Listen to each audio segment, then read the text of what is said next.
So, students, the next one we need to understand is how the dates are formatted. So, imagine there is another column which says date or deposit date. So, when exactly this person has deposited this particular amount into the bank. Say I were to say it as 9/4/2021. Okay, so this is the date, but I want to change the format. So press Control 1 and you will have the date format. So whichever format you want. So in this case, it is 9th September and the date comes next and the year comes after that. And if you want it in this format, we have entered this in this format. But if you want this to be in this fashion, in other words, where the day is being spelled out and the month is being spelled out, then you can always click on that particular format and press OK.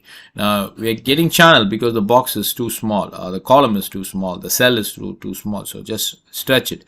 It is still small. So when you stretch it still further, you get the date displayed. Is completely spelled out. The date or the day is Saturday, the month is September, and the year is 2021.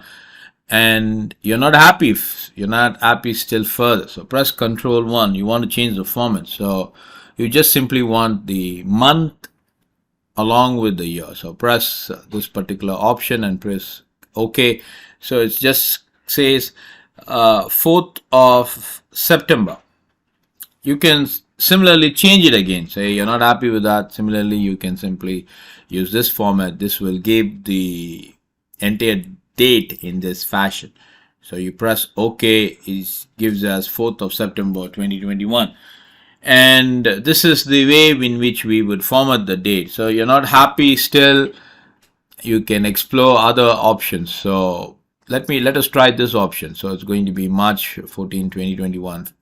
So we will have September 4, 2021. So this is the way in which the date is displayed.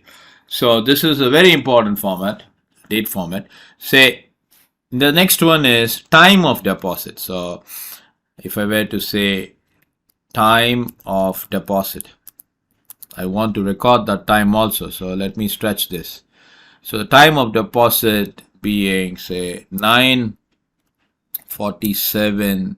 I'm just giving it as 9:47 and entering it. So it doesn't make any sense whether it's AM or PM. So we press Control 1 and then you see we can either give it in this fashion. It's custom. We are not going into custom. We will just click on time. This is a predefined format. So if you were to press this option available and say OK, so it gives us as 9:47 AM. So this is the time. This gives us the system time, right? But you are free to change this. You're free to change it the time that you want. So press Control 1. You're not happy with this time. Of course, you can change the locations. In fact, you can have another format. See, there is a format which gives you the time in this fashion. So press OK. And the time is given like this: 9 hours, 47 minutes and 00 seconds. So press Control 1. You can still change it into indicating it AM or PM, and this would give the time in this fashion. So you got a list of available options that can be used and make the data more understandable. So